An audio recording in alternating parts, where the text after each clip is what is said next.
Nicolas Cage is a man much beloved on the big screen, from Benjamin Gates in National Treasure to the literally trailblazing portrayal of Ghost Rider. He is a man for the big occasion.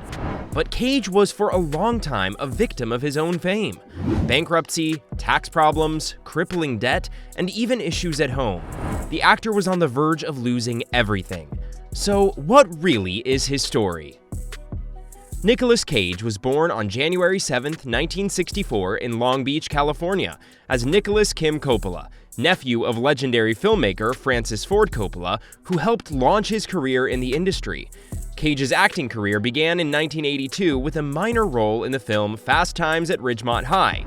He quickly established himself as a versatile actor, becoming well known for his intensity and commitment to his roles. He earned critical acclaim for his performances in Valley Girl (1983) and Birdie (1984), which earned him the Best Actor award at the Cannes Film Festival. Cage continued to climb the ranks of Hollywood actors, earning a reputation as a charismatic and unpredictable talent whose ceiling couldn't really be understood. He received critical acclaim for his performances in Moonstruck (1987), which earned him an Academy Award for Best Actor, and Leaving Las Vegas (1995), which earned him a Golden Globe and an Academy Award nomination for Best Actor. Cage's success continued well into the 2000s, with notable performances in films such as Adaptation (2002), National Treasure (2004), and even Ghost Rider (2007). He also ventured into producing, establishing Saturn Films in 1999, which has produced many of his films. Cage's career has been marked by his willingness to take on challenging roles and to experiment with different genres. He has worked with many acclaimed directors, including David Lynch, Martin Scorsese, and Werner Herzog. In addition to his work on screen, Cage has also been involved in humanitarian causes, supporting various charities such as Amnesty International and the Red Cross. But off the stage, things haven't always been plain swimming for the talented Nicolas Cage. He was once one of Hollywood's highest-paid actors, earning a whopping $40 million in 2009, according to Forbes. However, by 2014, he failed to make Forbes' top 10 list. Why? Well, it might have to do with some extravagant spending. Cage had owned a Malibu home with his wife, Alice Kim, but sold the property in 2005 for $10 million. He had also purchased a property on Paradise Island, Bahamas in 2004, and in May 2006, he bought a 40-acre island in the Exuma Archipelago, which was situated close to Faith Hill and Tim McGraw's private island. Cage even bought the medieval castle Schloss Niedstein in Germany in 2006, only to sell it in 2009 for $2.5 million. In August 2007, Cage purchased Grey Craig, a beautiful 24,000-square-foot country manor in Middletown, Rhode Island, overlooking the Atlantic Ocean. With an estate occupying 26 acres, the home has 12 bedrooms, 10 full bathrooms, and also borders the Norman Bird Sanctuary to the west. The sale ranked among the state of Rhode Island's most expensive residential purchases. And oh yeah, Cage also bought Midford Castle in Somerset, England in 2007. A whole castle.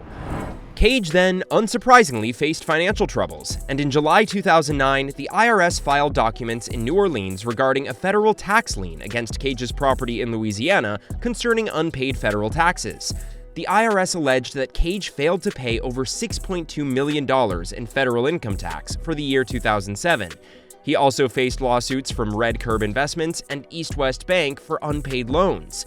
In October 2009, Cage filed a $20 million lawsuit against his business manager, Samuel J. Levin, alleging negligence and fraud. Levin, in turn, filed a counter-complaint, stating that he warned Cage that he was living beyond his means and urged him to spend less.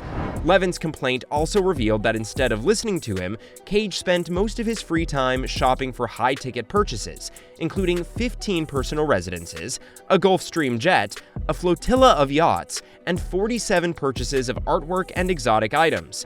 One of Cage's exotic purchases was a dinosaur skull of a Tarbosaurus, which he returned to the Mongolian authorities after discovering it was stolen. In the wake of Cage's financial problems, he lost ownership of his most haunted house in America, located in the French Quarter of New Orleans, Louisiana, which was foreclosed and sold at auction in November 2009, along with another New Orleans property for a total of $5.5 million. Cage's Bel Air home, which had 6 loans totaling $18 million on it, failed to sell at an April 2010 foreclosure auction, despite an opening offer of $10.4 million, substantially less than the $35 million that Cage had originally tried to sell it for. The home eventually sold in November 2010 for $10.5 million. In November 2011, Cage made history by selling his Action Comics #1, a rare comic book featuring the first appearance of Superman, for an astounding $2.16 million in an online auction managed by Heritage Auctions. The sale was aimed at paying off his tax liens and other debts, which had accumulated over time. This sale shattered the previous record of $1.5 million for the same comic book. Interestingly, Cage had purchased the comic book in 1997 for a mere $110,000. However, it was stolen from him in 2000, and he received an insurance payment for the loss. But fate had other plans for the comic book. In March 2011, it was discovered in a storage locker in the San Fernando Valley and verified to be the same copy sold to Cage previously by ComicConnect.com. Despite the successful sale of the comic book, Cage's financial woes continued. But rather than file for bankruptcy, the actor opted to take on every acting job he could get, which often meant starring in low-budget, straight-to-VOD, or video-on-demand, action films. In a recent interview with GQ, Cage opened up about this period of his life, explaining that he was doing everything he could to keep his creditors at bay while also trying to care for his mentally ill mother. "It was all just happening at once," he said. "I've got all these creditors and the IRS, and I'm spending $20,000 a month trying to keep my mother out of a mental institution, and I can't." Despite the financial stress he was under, Cage insisted that he never took on a role he didn't believe in. "When I was doing 4 movies a year, back to back to back, I still had to find something in them to be able to give it my all," he said. "They didn't work, all of them. Some of them were terrific, like Mandy, but some of them didn't work. But I never phoned it in. So if there was a misconception, it was that I was just doing it and not caring. I was caring." Cage's perseverance paid off. According to GQ, he finished paying off all his debts about a year and a half ago after signing on to star in The Unbearable Weight of Massive Talent, which just premiered at SXSW to critical acclaim. Cage said he was thrilled to be back in the spotlight after years of doing VOD films, but he also acknowledged that his career had changed. "The phone stopped ringing with offers for studio movies," Cage said, adding that he had to pivot to VOD films because he needed to work. "It was like, what do you mean we're not doing National Treasure 3? It's been 14 years, why not?" he said. "Well, Sorcerer's Apprentice didn't work, and Ghost Rider didn't really sell tickets, and Drive Angry, that just came and went."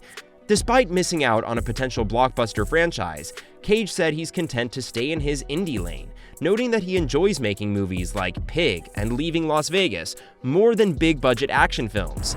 And now he's making a full-force comeback with high-profile projects in the 2020s, including the action comedy Renfield. While the trailer for the film may focus more on Nicholas Holt's R.M. Renfield, fans can still catch a glimpse of Cage as the infamous vampire Count Dracula. Although Cage's presence in the trailer is brief, he steals the show with his magnetic charisma, perfectly matching the campiness of Dracula himself. It's clear that Cage has thrown himself into the role, proving that he's ready to take on a more serious and sometimes menacing character, like his recent standout roles in Pig and The Unbearable Weight of Massive Talent. For those who have followed Nicolas Cage's return to the spotlight, it's been an incredibly entertaining ride.